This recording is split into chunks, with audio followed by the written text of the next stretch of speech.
નમસ્કાર, GT9 Gujarat news ચેનલમાં આપનું હાર્દિક સ્વાગત છે। આવો જોઈએ આજના તાજા સમાચાર વાવથરાથી સંદેશ અમારો સમય તમારો। GT9 ગુજરાત ન્યૂઝ ચેનલને શેર કરો, સબસ્ક્રાઇબ કરો અને કમેન્ટ કરો। થરાદ ગાયત્રી હાઈસ્કૂલમાં કૃષિ મહોત્સવ યોજાયો। ખેડૂતો માટે જાગૃતિ વધારવાનો પ્રયાસ। આજીવન ખેડૂત સમુદાય માટે મહત્વપૂર્ણ માહિતી અને માર્ગદર્શન પ્રદાન કરવા માટે થરાદમાં ભવ્ય કૃષિ મહોત્સવનું આયોજન કરવામાં આવ્યું। આ કાર્યક્રમનો મુખ્ય ઉદ્દેશ સ્થાનિક ખેડૂતોને આધુનિક ખેતીની પદ્ધતિઓ, પાકની કાળજી, જૈવિક ખેતી અને પાણી બચાવવાના ઉપાયો અંગે માહિતગાર કરવાનો હતો। કાર્યક્રમમાં વિવિધ વર્કશોપ, પ્રદર્શન અને ડેમો શો યોજાયા, જેમાં ખેડૂતોને રોગપ્રતિકારક પાક, ખાતર અને ખેતીની નવી તકનીકો અંગે વ્યાપક માહિતી આપવામાં આવી। પ્રદર્શન દ્વારા બતાવવામાં આવ્યું કે પરંપરાગત ખેતી સાથે આધુનિક ટેકનોલોજી મિશ્રિત કરી ઉપજમાં કેવી રીતે વધારો કરી શકાય। સ્થાનિક ખેડૂતોને પાકના વેચાણ, માર્કેટિંગ અને પાક પ્રબંધન અંગે માર્ગદર્શન આપવામાં આવ્યું। આથી મહોત્સવ માત્ર ખેતીની માહિતી પૂરતી જ નહીં, પરંતુ વ્યાવસાયિક દિશામાં પણ ખેડૂતોને મદદરૂપ બન્યું।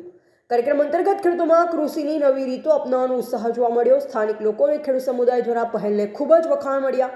તેમણે જણાવ્યું કે આવું આયોજન ખેતી ક્ષેત્રે નવી જાગૃતિ લાવવા અને સમુદાયને વધુ સક્ષમ બનાવવા માટે મહત્વપૂર્ણ છે।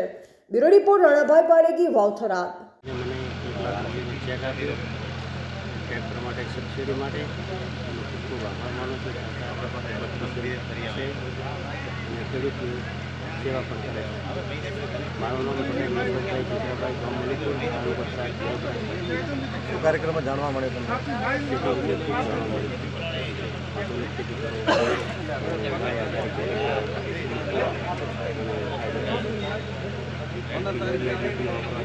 ખેતી બંધ બને તો હું પણ જાણું છું। તમારો ખૂબ ખૂબ આભાર। આજે સમગ્ર રાજ્યમાં રાજ્યના મુખ્યમંત્રીશ્રીને અત્યારે રાજ્યના કૃષિમંત્રીશ્રીના ભરપૂર સંબોધનથી સમગ્ર રાજ્યમાં જિલ્લા કક્ષાના અને તાલુકા કક્ષાના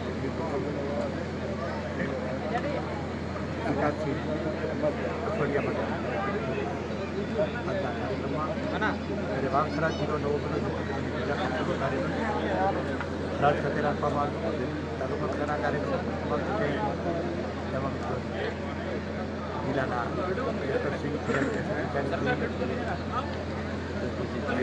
કૃષિના એગ્રીકલ્ચર કોલેજના પ્રિન્સિપાલશ્રી, કૃષિ વૈજ્ઞાનિકો ખૂબ મોટા પ્રમાણમાં વાવથરા જિલ્લામાંથી બધા ખેડૂતો, બહેનો, પશુપાલકો ઉપસ્થિત રહીને વૈજ્ઞાનિકો દ્વારા જે માર્ગદર્શન આપવામાં આવે, જુદા જુદા વિષય હોય તે માર્ગદર્શન આપ્યું અને કૃષિમંત્રીશ્રીએ પણ જે યોજનાઓનો લાભ લેવા ખેડૂતોને કીધું કે નવી ખેતી પદ્ધતિ અપનાવીએ, બાગાયત હોય, કૃષિ હોય અને જેમાં પ્રાકૃતિક ખેતી જો મળીએ ત્યારે આપણા રાજ્યના રાજપાલ કૃષિ પ્રાકૃતિક ખેતી માટે આટલો વધી રહ્યા છે। ખેતી પણ બધાને મળવાનું જે આહવાન કર્યું અને સરકાર જે પ્રકારના લાભ આપે બધા લાભ બધા ખેડૂતો પરિચિત થાય, લાભ લેતા થાય, એના માટે પણ બધાને અનુરોધ કરવામાં આવ્યો છે। ખૂબ સારી એવી શિક્ષામાં કાર્યક્રમ સંપન્ન થયો। બધા ખેડૂત મિત્રોનો, આગેવાનો, પદાધિકારીનો આભાર।